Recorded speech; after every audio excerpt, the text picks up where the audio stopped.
Hi everyone, welcome back to another video from Crazy Gamer.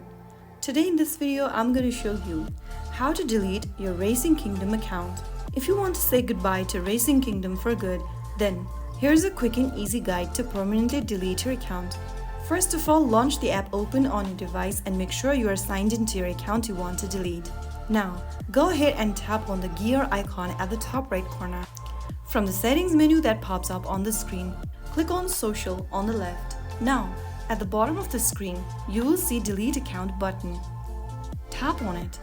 Once your account is deleted, your character data and all the servers will be erased and cannot be restored, so be sure that you are making a correct choice. Tap on the Delete Account button if you want to delete your account for good, and then, in the text box at the bottom, write down, "I would like to delete my account and give up all the virtual assets in the account." After you are done typing it down, click on I have read box at the bottom and click on Delete Account. You may be asked to verify your identity using your password or email, and once you do that, your account will be deleted. That is how you can easily delete your Racing Kingdom account using your mobile device. If you found the video helpful, don't forget to like, share and subscribe to the channel. I will be back again in the next episode. Thank you for watching.